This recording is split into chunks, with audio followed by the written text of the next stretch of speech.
Lord of Mysteries, capítulo 170, Apito de Cobre. Klein voltou-se para o escritório do capitão e viu que a porta estava escancarada. Dan Smith estava recostado na cadeira, cheirando seu cachimbo. Quando Dan passou seus olhos cinzentos para ele, mudou sua postura sentada.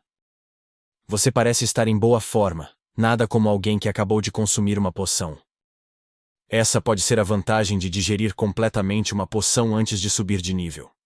Klein fechou a porta atrás de si e sentou-se. Ele e Dan sabiam sobre o método de atuação. Então seu juramento não os impediu de falar sobre o método de atuação um com o outro. Eles poderiam trocar seus pensamentos sobre isso, mas os dois não o abordaram com um entendimento tácito. Eles ficaram em silêncio ao mesmo tempo após a troca. Klein pensou e perguntou: Sua graça foi embora? Sim, como um diácono de alto escalão. Ele tem outros assuntos para cuidar. Dan pensou por um momento. Ele pegou o par de olhos vermelhos que sobraram depois que o velho Neil morreu.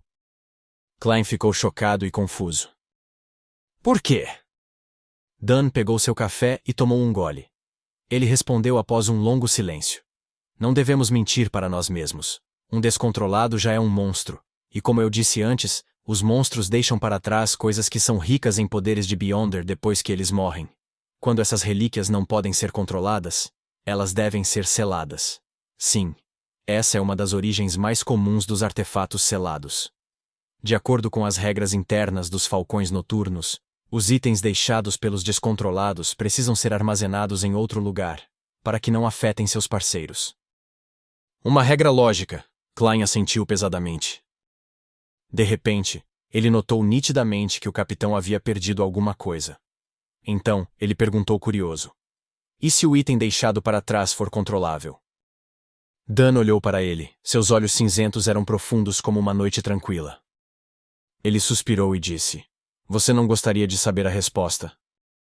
Klein ficou surpreso antes de perceber de repente uma possibilidade. Monstros normais deixaram para trás ingredientes de Beyonder que poderiam ser usados para fazer poções. Mas e um descontrolado que se transformou em um monstro? Se eles deixassem para trás itens controláveis, essas coisas seriam usadas como ingredientes de Beyonder? Ao perceber isso, Klein de repente sentiu um forte sentimento de repulsa. Ele não pôde deixar de virar a cabeça para vomitar. Até mesmo sua visão de repente ficou embaçada. Esta é uma teoria tão assustadora, mas é uma resposta com grande probabilidade de estar mais próxima da verdade. Naquele instante, ele teve uma compreensão mais profunda de ditados como: para lutar contra o abismo, temos que suportar a corrupção do abismo, e somos guardiões, mas também um bando de desgraçados miseráveis, que estão constantemente lutando contra ameaças e loucura. Seria este um dos motivos pelos quais a Igreja esconde o método de atuação? Para que eles possam reciclar um certo número de seus próprios membros para peças de reposição? Mas isso fará com que os membros dos escalões superiores rejeitem a Igreja. O rosto de Klein refletia claramente suas mudanças de expressão. Ao ver sua reação, Dan de repente riu. Havia uma luz cintilante em seus olhos cinzentos. Pense no lado positivo das coisas. Você pode pensar nisso como nossos companheiros de equipe cuidando de nós de uma forma diferente. Eles estarão conosco para sempre. Depois de dizer isso, Dan abaixou a cabeça, pegou o café e o levou à boca. Depois de quase 20 segundos de silêncio, ele levantou a cabeça e disse: E você não precisa se preocupar. Contanto que possamos encontrar fontes de ingredientes de Beyonder, não faríamos o que você está pensando. Tudo bem, de acordo com as regras, você receberá um dia de folga desde que acabou de avançar. Você pode decidir se quer ou não ir para o treinamento de combate esta tarde, mas você tem que informar Gawain de qualquer maneira. Klein assentiu gentilmente. Respirando fundo, endireitou as costas e disse: Capitão, terminei minhas aulas de misticismo. Eu gostaria de usar minhas manhãs para aprender técnicas como rastreamento e monitoramento. Ele fez uma pausa e acrescentou com uma expressão séria: Gostaria de cumprir todo o meu dever como falcão noturno em breve. Dan lançou-lhe um olhar penetrante e suspirou. Você é mais forte do que eu imaginava, como quiser. Sim, capitão. Klein de repente se levantou e desenhou uma lua carmesim em seu peito. Depois de deixar a companhia de segurança Espinho Negro, Klein não voltou para casa para descansar, mas aproveitou para pegar uma carruagem sem trilhos até a casa de Azik. Ding-dong, ding-dong. Quando a campainha tocou claramente, Azik abriu a porta com uma camisa branca e um colete preto. Havia uma corrente de relógio de ouro pendurada no bolso do colete. Você não precisa trabalhar? Azik deu uma olhada no céu e percebeu que o sol ainda não tinha subido ao seu auge. Na verdade, tenho a maior parte do dia de folga devido a algumas circunstâncias especiais, explicou Klein vagamente. Azik olhou para ele e pareceu notar algo ao assentir e abrir caminho para a entrada de Klein. No corredor, Klein deixou a bengala de lado, tirou o chapéu e seguiu Azik até a sala de estar. A sala de estar era confortavelmente mobiliada com lareira, cadeira de balanço, sofás e uma mesa de centro. Klein sentou-se em seu lugar habitual. Azik sentou-se em frente a Klein e apontou para os charutos na mesinha de centro. Você quer um? Não. Klein balançou a cabeça com firmeza. Azik não tentou persuadi-lo enquanto riscou um fósforo e acendeu um dos charutos. Ao mesmo tempo, ele perguntou casualmente: Você já cuidou do assunto em Morse? Tenho que agradecer por isso, respondeu Klein com sinceridade.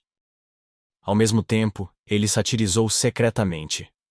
Sr. Azik, antes de perder suas memórias, você definitivamente deve ter deixado para trás uma riqueza considerável para si mesmo. Caso contrário, como um professor que nem é professor associado poderia desfrutar de charutos com tanta frequência? Enquanto Azik brincava com seu charuto, Klein levantou uma questão. Sr. Azik, tenho uma coisa para lhe perguntar. O que é? Azik respondeu sem levantar a cabeça. Klein fez uma pausa e organizou suas palavras. Um dos meus colegas perdeu o controle e virou um monstro. Gostaria de saber se o espírito dele foi contaminado. Ele não tinha certeza se o Sr. Azik sabia o significado de perder o controle, então ele preparou uma explicação, apenas por precaução. Azik parou o que estava fazendo e ergueu a cabeça para olhar para Klein. Ele balançou a cabeça pesadamente e disse: Sem dúvida. Você tem que ter muito cuidado em uma situação como essa. Se ele perdeu o controle devido à tentação de um deus ou diabo, tente evitar o contato com seu espírito. Pode muito provavelmente levar a perigo de vida. Eu entendo. Klein soltou um suspiro de decepção. Quando estava na casa do velho Neil, ele estava muito emocionado e se esqueceu de entrar em contato com o espírito do velho Neil. Tampouco Dan Smith o lembrou. Por isso, ele perdeu totalmente a oportunidade. Agora que penso nisso, o capitão não esqueceu, mas intencionalmente evitou tocar no assunto. Klein ficou em silêncio pensando. Ele não insistiu no assunto, e em vez disso, mencionou seu encontro anterior. Sr. Azik, tentei adivinhar as origens dos incidentes paranormais de Morse. Acabei vendo uma pirâmide invertida que se estendia para o subsolo. Meu companheiro de equipe me disse que é um símbolo da morte.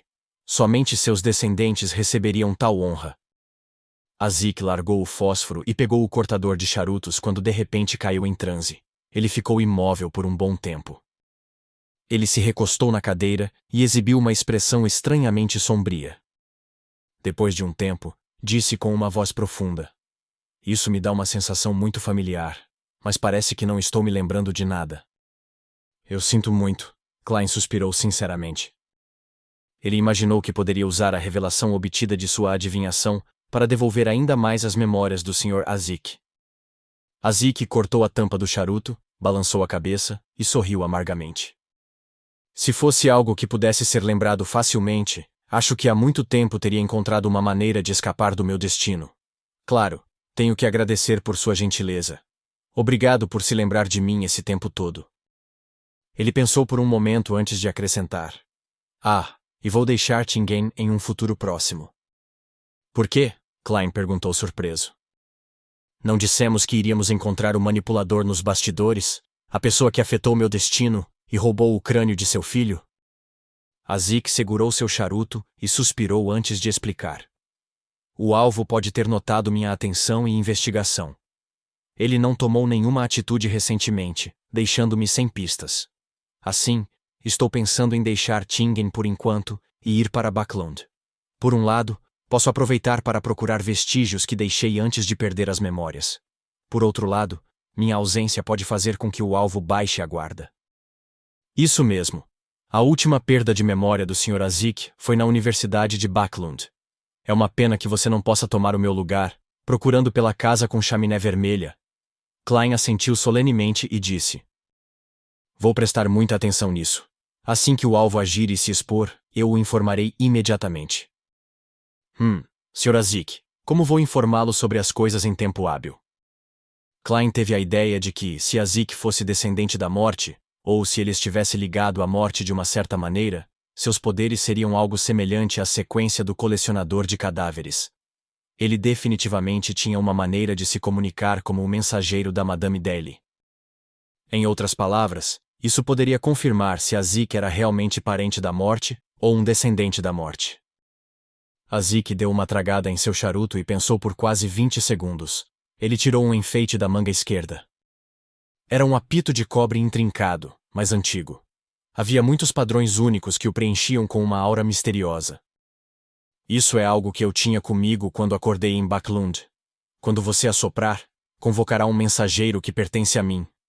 Azik segurou o apito de cobre enquanto explicava em detalhes. Depois de tantos anos, este apito de cobre ainda pode ser usado? Este deve ser um item mágico, certo? Klein ficou surpreso e encantado por ter provado indiretamente que o Sr. Azik era parente da morte. Azik deu uma olhada em Klein, depois levou o apito de cobre à boca e demonstrou. Suas bochechas incharam enquanto ele soprava com toda a força. Nada foi ouvido, mas Klein sentiu uma melancolia e frieza repentinas. Ele rapidamente bateu em seu molar esquerdo e viu que havia ossos brancos borrados sendo jogados do chão, um após o outro, formando uma estranha fonte. Depois de alguns segundos, havia um monstro ilusório na sala. Seu corpo era feito de ossos brancos, e havia chamas escuras brilhando em suas órbitas. Tinha quase 4 metros de altura, e se elevava sobre Klein, que não tinha nem 1,75 m de altura. Enquanto observava sua cabeça quase rasgar o teto, Klein de repente teve um pensamento. Sr. Azik, seu mensageiro não é um pouco exagerado demais? Azik não compartilhava desses pensamentos. Ele sorriu e disse: Depois de passar a carta para ele, apite novamente para encerrar a convocação. Então, ele vai enviar a carta para mim muito rapidamente, de forma sigilosa. Depois disso, Azik balançou o pulso e jogou o velho apito de cobre pela sala. Klein estendeu a mão direita e o segurou com precisão. Ele achou frio, mas suave. Obrigado, poção de palhaço. Ele deu um suspiro de alívio, limpou o apito e soprou com força. Silenciosamente, o enorme mensageiro se desfez quando ossos brancos embaçados afundaram no subsolo. O rio Tussock corria por Backlund e portos que se espalhavam pela área. Alger Wilson usava as longas túnicas sacerdotais da Igreja do Senhor das Tempestades, enquanto descia lentamente do navio de passageiros. Ele viu pessoas andando de um lado para o outro no porto com inúmeros trabalhadores portuários suando sob o sol. Era uma cena movimentada, mas barulhenta. Já faz um tempo, Backlund, Alger murmurou para si mesmo.